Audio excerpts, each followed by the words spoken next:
I got pregnant with the boss's kid and will soon become his wife. At that moment, something inside me snapped. Michelle, my husband's mistress, had been mocking me, showing off her youth and trying to prove she was better than me. She even took my job as the president's secretary, and now she wants my husband too. I decided I wouldn't hold back anymore. I was determined to make them both suffer. I signed the divorce papers that Scott gave me, but I got a lot of money in return. Scott and Michelle got married in France with a grand ceremony. A week later, I got a call from Michelle. "Hey, Scott hasn't come home. As his ex-wife, you must know where he is, right?" Michelle's voice was frantic. I laughed maliciously. Just as I had expected, I kept quiet, but I exposed Scott's terrible secrets. My name is Kelly. I'm 61 years old and work as the president's secretary at my husband Scott's company. Every day, I wake up at 7 a.m., earlier than my husband, to prepare breakfast. Then I go to work alone, tidying up and cleaning the president's office to make sure Scott works comfortably. At 9 a.m., Scott arrives at the office. "Thank you, Kelly. You cleaned again today," he says. I approach him and retie his tie. "It's fine, dear. You want to work in a clean room, right?" I reply, "That's right," he answers. Scott and I were introduced by an acquaintance. We haven't had children, but we've lived together, supporting each other for 31 years. The company, taken over by Scott from his father-in-law, is stable, and I've had no complaints about our life. By the way, the new business you planned, Johnny is going to fund it. The transfer was confirmed earlier, Scott tells me. "That's great. John seems to like you." "Your negotiating helped a lot," I respond. The company is run by Scott as the president and his brother, Johnny, as the chairman. Scott calls him John. "Remember, Johnny funded another business you planned before. Aren't you proceeding with that?" I ask. I casually asked Scott, and he looked annoyed. "It's fine. I'll handle it." "Nothing special on today's schedule, right?" he said. "Yes, because you mentioned it before," I replied. Scott smiled contentedly. "Good, good. Then, Kelly, there's someone I want to introduce to you. I'll bring them here, so wait for me." "Understood," I said, feeling uneasy about his words. Soon, I heard laughter from the hallway, Scott's voice and another, younger woman's voice. As I wondered about their friendly demeanor, the office door opened. "Kept you waiting, huh, Kelly?" Scott said, looking pleased, but I was too focused on the woman sitting next to him to respond. She was very young, with long, neatly arranged hair.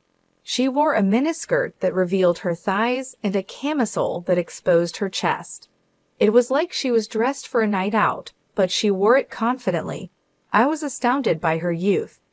"This is Michelle. She'll be working here from today," Scott said. "Nice to meet you," Michelle added. I was dumbfounded. Was this a joke? My husband introducing a young woman to me was hard enough to handle. Moreover, we don't hire fresh graduates. "Excuse me, but how old is Michelle?" I asked. "She's 24. I met her at a bar with friends. We hit it off. She's young and fresh and gives me energy. Don't you think she'll boost the morale of our employees?" "Ah, yes," I managed to say, seeing my husband's radiant expression. "Then, Kelly, please teach Michelle the ropes." "Michelle is going to work as a general employee, right? Then wouldn't it be better if—" I started. "Oh, I forgot to mention, we're going to have 2 secretaries from now on. So please teach Michelle the secretary work." "2 secretaries? Is that necessary?" I asked, feeling a pang in my heart. "Well, you're getting on in years. It's okay to pass on work to the younger ones." Scott laughed lightly, and it hurt. "The way you say it," I thought to myself. "Then take care. I'm going out for a bit on a personal errand. I'm counting on you to show her the ropes." With that, Scott left Michelle and me alone in the office. I took a deep breath to calm myself. Once Scott decides on something, he tends to rush into it and often regrets it later. This has happened many times throughout our marriage. It's useless to argue at times like this. For now, I'll just do as he says. It's bound not to work out anyway. Hey, Kelly, Michelle tapped my shoulder. Yes, I replied. How old are you, Kelly? She asked. It felt wrong not to answer after asking her age. I told her the truth. I'll be 61 this year, but my sincere feelings didn't reach Michelle. What? You're as old as my grandmother. Poor thing, you could die any time and yet you still work. That's kind of sad, she said. I gave a wry smile. I like my job. It's not sad. Oh, I see. The sad one is the boss, right? Whether he's at home or at work, he's always with an old woman. Really poor thing. With each word, my face grew more strained. What exactly are you trying to say? You don't get it. I guess when you get older, your brain starts to slow down. Michelle let out a big sigh and said clearly, being young and beautiful, I have higher status than an old lady like you. You understand, right? Her smile was full of confidence, and I shivered. I couldn't stay silent any longer. You know, you should learn some common sense. Did I make you angry? Is it menopause? She asked. You get angry so quickly. It must be hard to keep working if you get upset over such things. Plus, with menopause, you sweat a lot and get short of breath, right? It's embarrassing to try so hard. Maybe it's time for you to retire. As I stood there, dumbfounded, Michelle laughed and whispered in my ear, Why don't you retire as president's wife too? I shuddered. This person intended to take Scott away from me. I couldn't help but raise my voice. Enough is enough. With that kind of intention, I can't teach you anything. Leave the company right now. I expected a quarrel, but Michelle looked at me with tears streaming down her face. I'm sorry. I just wanted to get along with you, Kelly, and made a joke, but it was too much. Too much. Michelle collapsed to the floor, sobbing like the heroine of a tragedy. I'll leave this company. Thank you for everything. Michelle ran out of the room. What is happening? Overwhelmed by the sudden turn of events, I stood there dumbfounded until Michelle returned with a red-faced Scott in tow. What are you doing? His sudden yell made me tremble. What's wrong, dear? I heard from Michelle you yelled at her. It's because she said something terrible. Don't lie. I've been listening to your conversation. Michelle had recorded our argument on her mobile phone.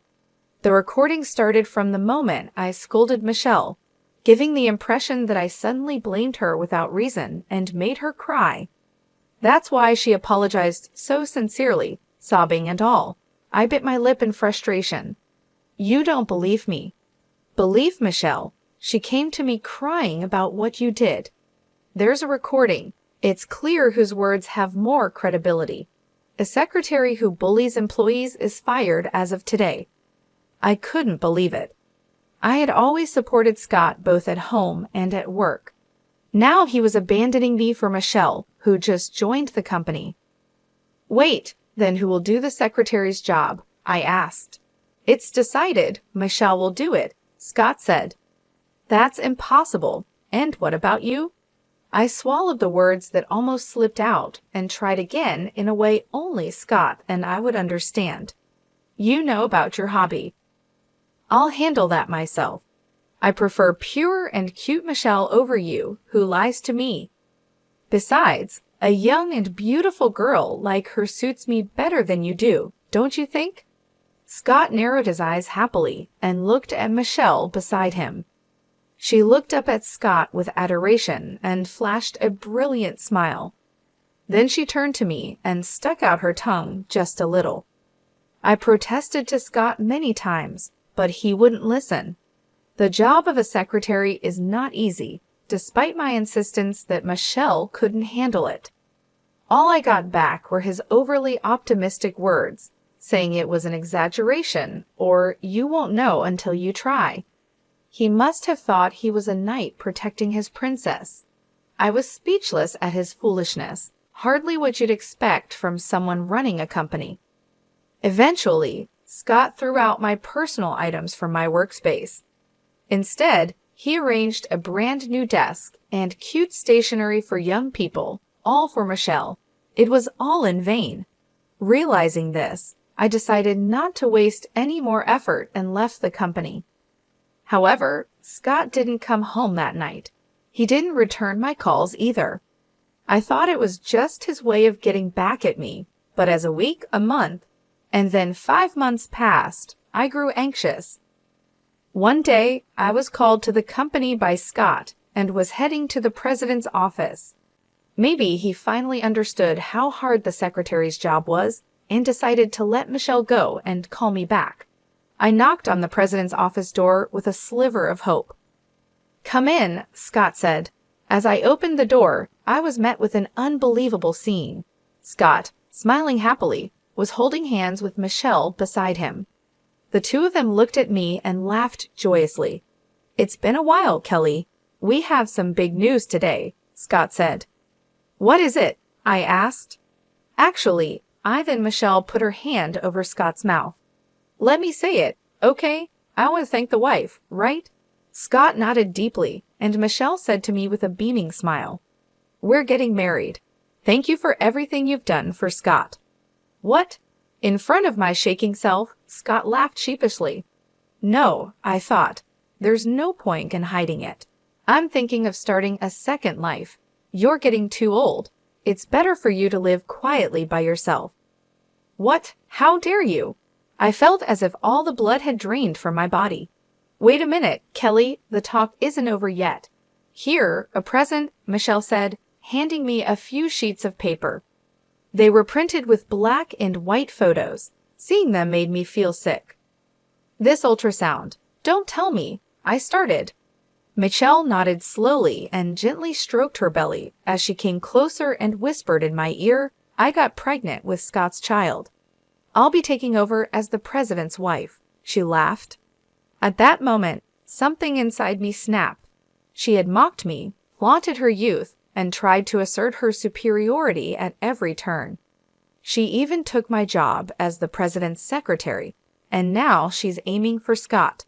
Well, I won't hold back anymore. I'll make sure they both suffer. I signed the divorce papers that Scott handed me. Of course, I received a hefty compensation. They had a grand wedding in France. Things changed a week later when I got a call from Michelle. "Hey, Scott hasn't come home. As his ex-wife, you must know where he is, right?" Michelle's voice was frantic. I laughed maliciously. Just as I had expected, I kept quiet for a moment, then said, "Scott is probably in San Jose right now." "San Jose? Ever heard of it? There's this big hotel in San Jose with a casino. Scott always rushes there whenever he has a chance," I explained. Michelle gasped. "Does that mean?" "Yes, Scott is probably indulging in gambling right now. I was the one who carefully scheduled his time to prevent him from getting too involved. It seems the new secretary was kept in the dark. He didn't want to show his bad side, spending the money he earned on gambling." Michelle was silent, seemingly in shock. I let out a small laugh. "I'm actually thankful to you." "What?" Michelle asked. "Scott started getting into gambling these past few years. It seems someone from a new business partner invited him," I said. "And what about it?" she asked. "Before you came along, there was still a bit of affection left in Scott. I was worried about him falling deeper, but now I've completely cut him off. Taking such a low man off my hands, and even giving me a hefty compensation, there couldn't have been a better opportunity. Thanks to you, I can enjoy my second life." I laughed heartily. I could hear Michelle breathing heavily over the phone. "Don't you dare joke about this," she shouted. "Goodbye. You have a tough road ahead as the president's wife," I said. I said sarcastically and hung up on Michelle, ignoring her shouting from the other end.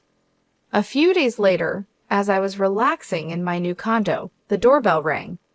Could it be a delivery? I haven't ordered anything, I thought, feeling suspicious. I looked through the peephole and saw my ex-husband, Scott, his face red with anger. "You're there, aren't you, Kelly? How dare you tell Michelle about the gambling?" Understanding the situation, I decided to let Scott in. He must have hired a detective to find my address. Running away now would only lead to him chasing me again. I might as well settle things here. I had important information to share with him. I prepared a clear file of documents before opening the door. "It's been a while, hasn't it?" I greeted him with a graceful smile. "What do you mean, it's been a while? After you ruined my family, how can you still smile?" Scott was furious, shouting and trying to intimidate me, but such tactics didn't work on a wife of many years. Why are you so red-faced? What happened?" "It's none of your business," he snapped. I chuckled. He came here just to vent his anger, but I could see through what had happened between them. "You must have had a fight with your wife." "Shut up. Michelle must be unhappy with most of your income going to gambling. She told you she would manage the finances, and you're on an allowance now, right?" Scott froze in shock. How? How do you know that? Did you plant a bug or something?" he asked seriously, and I burst into laughter. "You did the same thing with me when your gambling came to light. You said, 'What's wrong with spending the money I earned on my hobby?' You must have repeated the same with Michelle, leading to a fight, and now you're taking it out on me." Scott clenched his fists and fell silent. "Don't underestimate a wife of 31 years, I thought to myself, seeing his frustrated face. "You should be thankful I managed your schedule as your secretary. I minimized your gambling time to save you from ruin. Can a naive 25-year-old do that?" "Well, he started. "You have no choice but to let her try. You're having a child after all." At that word, Scott's face lit up. "Yes, Michelle and I are having a child. Unlike you, who's infertile, she can give me an heir. You lost as a woman." Scott looked down on me triumphantly. "That's great for you. We're happy," I said. "Don't try to ruin my family again. I came here to warn you today." Scott pointed at me, saying so. I tilted my head, puzzled. Me ruin it? I have no such intention. In fact, I'm thinking of helping you. "Help me?" Scott looked confused. "Did you go with Michelle to the gynecologist?" "Huh? That place is for women. Michelle said she wanted to go alone, so I didn't go with her." "You saw the ultrasound photo, right? The glossy, thick photo paper." "No, the one I saw was just thin, regular paper."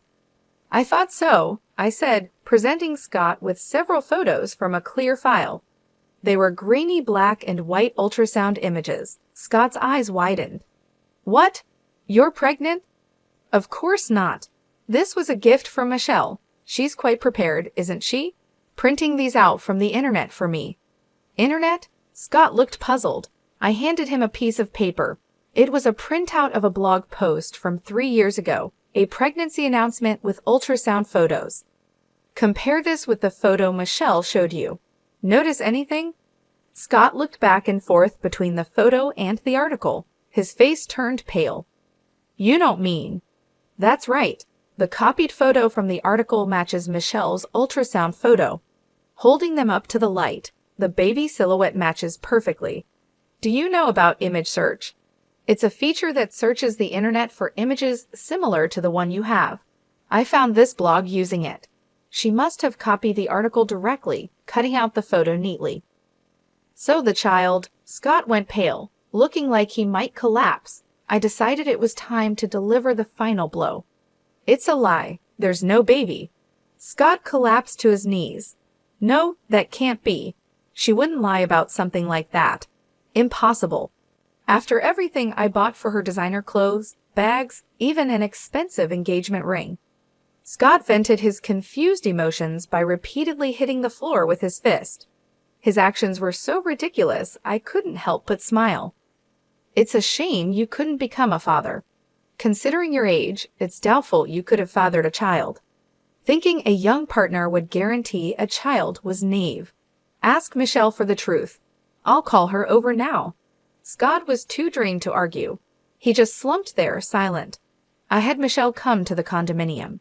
Soon after, the doorbell rang, and I opened the door. Upon seeing me with Scott, she screamed. "What are you doing here? trying to take Scott back from me? No. Didn't I say I was thankful to you? I have a baby in my belly. You can't tear us apart, Michelle screamed triumphantly. Not listening to me, she entered and gently embraced Scott's shoulder. Are you okay? Let's go back and talk about the money, she said. I'll manage the finances. That's okay, right? We'll overcome this together. After all, I'm carrying our child, Michelle said. Shut up. Scott slowly stood up, looking at Michelle intently. The pregnancy is a lie, isn't it? Michelle's face contorted. What are you talking about, honey? Tell me the truth, Michelle. The pregnancy is real. I showed you the ultrasound photo. Our child is the fruit of our love. How can you deny that? Michelle sat on the floor, crying, then glared sharply at me. You must have filled his head with weird ideas. You're just jealous because you're old and I'm young and beautiful. I laughed. Is that all you have to say? Hey, Scott, let's just go home, okay? Michelle tried to pull Scott's arm, but he brushed her off. Enough, Michelle. Scott thrust the blog post copy and the ultrasound photo at her. There's no escaping the truth now. I trusted you. How could you lie about something like this? I was so happy I cried. Michelle's expression changed. Hey, Scott. She looked at me with wet eyes, seeking sympathy. I just wanted to test your love for me. I was afraid I was just being played with. That's why I said I was pregnant. Then, Scott, you said you wanted me to have it, right? I was so happy. Michelle's radiant smile left Scott speechless. So the lie was because you love me. That's right. We can start working on having a child now. My beauty and your brains will make a wonderful child who'll eventually become a president and earn lots of money. That's not going to happen, I said, bringing Scott and Michelle back to reality. Hey, we're having a moment here, Michelle snapped. Do you really think this man has money? Of course, he's a president after all. I see. Our company has been passed down through generations and isn't doing badly, but that's about the company as a whole. This man is a gambler. Do you understand what that means? Michelle's face turned pale as she clung to Scott. Hey, Scott, you're rich, right? You told me once we're married we live a wealthy life because you have more money than you know what to do with. Scott responded in a faltering voice. It's okay. I've lost some money gambling, but we're starting a new business soon. That'll be our big break. What are you talking about? I pointed out Scott's ugly lies. I know for a fact there's no new business venture planned. What do you mean? You got funding from Johnny recently, right? Where's that money now? Surely it wasn't spent on luxury brands and an engagement ring for a new wife. I glared at Scott. What? That's not something I would do. Scott laughed derisively, though his voice trembled. I sighed briefly. You embezzled the company's money, I said. Scott swallowed hard under my steady gaze. I had suspicions. You've been saying you're starting new ventures and getting funding from Johnny, but no business ever materializes. Just one new venture after another. It was odd not to doubt, so I spoke with Johnny to gather solid evidence. You teamed up against me. The money John transferred that day was a decoy. You transferred the business funds directly into your own bank account this time. Usually you're more careful, using various accounts to avoid detection. Were you that desperate for money, trying to prove to Michelle you're wealthy? Scott fumbled for words, confirming my suspicions. I said the last word, you're done. Get arrested and live as a criminal for the rest of your life. Shut up. It's a family matter. It'll probably just end with probation. Besides, John will bail me out. Even if I'm charged, I'll be out in no time, Scott reassured himself. How do you know all this? You were supposed to be fired. You have nothing to do with this. Johnny told me. John did? Yeah, it's me. Johnny hired me. Scott opened his mouth in surprise. I explained calmly, yes. When he heard you dumped me, he contacted me immediately. He apologized for your terrible actions and asked if he could hire me back. I said yes right away. You didn't know. John is keeping it from me. That bastard. I'm grateful to Johnny. He put me in charge of schedule management, and I'm earning more than before. I showed a broad smile, and Scott gritted his teeth. That John. I'll confront him right now, Scott said as he was about to leave. That's when it happened. Michelle grabbed Scott's arm and pulled him towards her with strength, their faces almost touching. Her expression was devilish. Hey, you lied to me, flaunting your wealth. In reality, you're just an old criminal. Don't mess with me. I'm sorry, Michelle, Scott said, terrified, taking Michelle's hand and looking into her eyes. He slowly said, but it's okay. I'll probably get probation and I can return home. I might be out of the company, but we can still be happy without money if we're together. Don't joke with me. Michelle shook off Scott's hand and glared at him as if he were trash. There's no way a beautiful young woman like me would live with an old, penniless man like you. I lied about being pregnant to get us to marry. What a waste of time. The worst. Michelle shoved Scott aside and left the room. Michelle, wait for me, Scott called out, but Michelle shut the door behind her. He stood at the entrance like a ghost. I spoke to Scott. Please leave. This is my house. Kelly, can't we start over? Me as the president and you as the secretary like before? Scott tried to charm me with a smile, but I flatly rejected him. It's impossible. I hate you. I never want to see your face again. Scott's eyes widened, and he started to tremble. Enough of that, I said, opening the door and pushing him out. I locked the door and began watching TV. Scott quietly left, realizing it was all over. Later, Scott was arrested. He thought Johnny would bail him out, but that was wrong. He was taken to a cold jail cell alone. Scott was arrested for embezzling funds entrusted to him by Johnny. Besides, he had told suppliers and related companies he was starting new ventures, asking for loans, and then diverting those funds to his personal account for private use.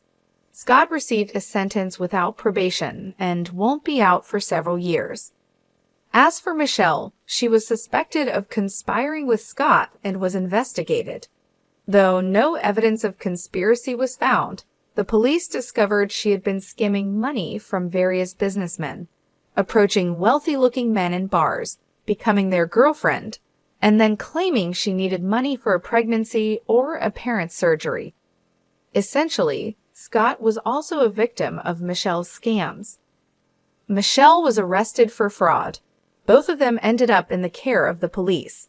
Half a year has passed since Scott's arrest. I am still working with Johnny, trying to recover the company's image. It's not easy, and Johnny is always worried. I want to support him, feeling grateful to him. One evening, I returned to the company with Johnny. He sank deeply into his chair and exhaled. It's been a tiring day. We had a series of business dinners. Johnny looked into my eyes and smiled. Ah, but thanks to you, Kelly, for picking a good restaurant. We had an enjoyable meal. Many of the clients are around my age, so they appreciated the healthy yet luxurious dining experience. Plus, none of them knew about today's place. It was like a surprise. Thanks to that, the conversation flowed well. Thank you. Johnny wore a gentle smile. Unlike Scott, Johnny is always calm and composed. When he speaks with someone, he always uses polite language, and his sincere character is evident. I find Johnny's personal charm appealing.